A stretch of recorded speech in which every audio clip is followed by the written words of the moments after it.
A woman in Karns has lived a life full of unimaginable loss and remarkable resilience. Jennifer Skiles has faced heartbreak, abuse, and the loss of her parents. But through it all, she's held on to hope and a belief that her story wasn't finished.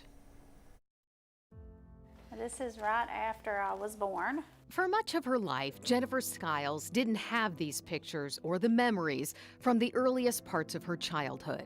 That one means so much to me, where I'm looking at her. That was in Germany, where she spent 3 years with her mom before being placed for adoption here in the U.S.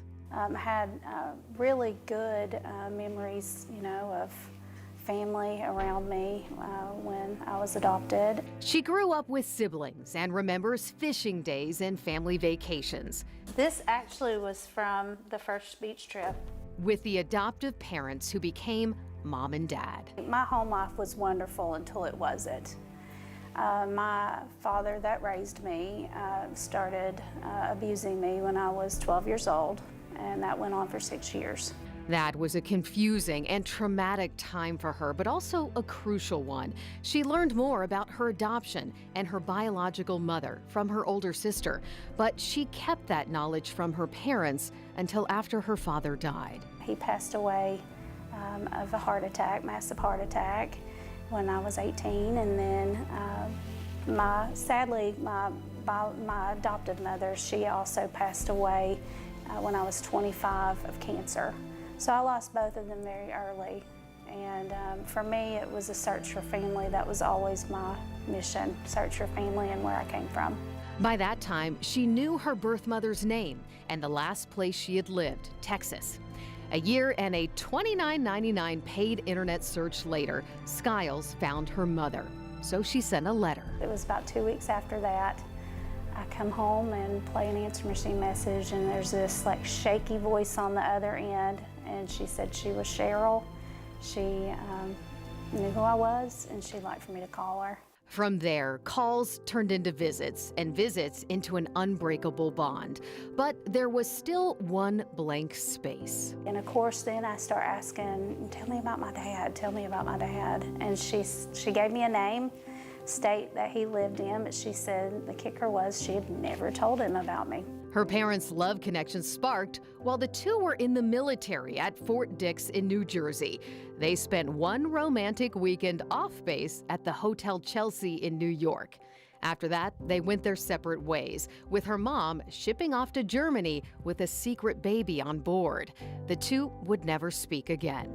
And long before she was ready, Jennifer Skiles would find she could never speak to her mom again. I lost my mom tragically in a car crash 12 years after I found her. So devastating, because I just thought I'd never find her. And there she was, and then there she was gone again. That left just one parent left to find, the one who didn't even know she existed. It took some time and some healing, but an online DNA family match and some internet sleuthing led Skiles to Rhode Island and to her birth father. I sent a message to my dad. I said, I know you're just as nervous as I am. I'm praying for both of us. And then he called, and it was just like home. The first time I heard his voice, it was like being at home. And that feeling of home would only get sweeter when the two finally met for the very first time at McGee-Tyson Airport after more than 40 years. I'm blessed every day. That's why I tell people, sometimes people meet me, I say, you might want to shake my hand. I'm the luckiest guy you're ever going to meet in your whole life. Meet Paul Leonardo, otherwise known as Jennifer's dad. Actually, a lot of people are happy for us, because it's pretty obvious. I love her. I'm sorry, I try not to do that. That love just radiates from the two of them. They now swap stories and cities for visits, talking nearly every day. And we're so much alike. They not only share DNA, they did get a test, but also their blood type and a few other traits. Both are left-handed. When she told me how it was, I was like, the same reason you're looking for me is the same reason I'll never let you out of my sight. And there's something else incredible he never let go. I saved it all these years. For a reason even he can't explain, he held onto a tiny keepsake from that New York weekend where it all began. You know, being a 19-year-old kid, I don't know why, but just something told me to save this. It's a little bar of soap from the hotel that I stayed at, and I never wanted to forget it. So I brought it home on my foot locker and my stuff, and I put it with my honorable discharge. I always mattered.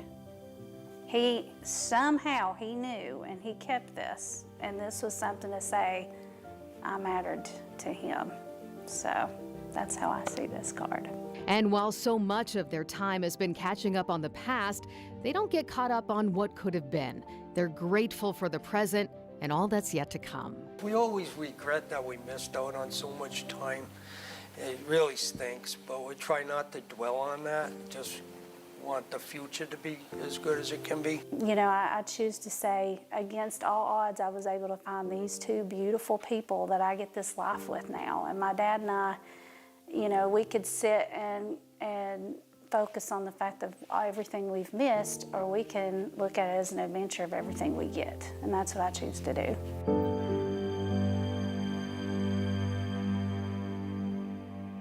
And we do have another happy update to share. Paul Leonardo just adopted his daughter, Jennifer. He wasn't on her original birth certificate, obviously, so now their newfound relationship is official. And that video you saw there at the end of the story with that big hug, that was right after the adoption was official. Believe it or not, though, this only scratches the surface of Jennifer Skiles' story. That's why she put it all into a book called Vault of Treasures. You can find it at Barnes & Noble or on Amazon.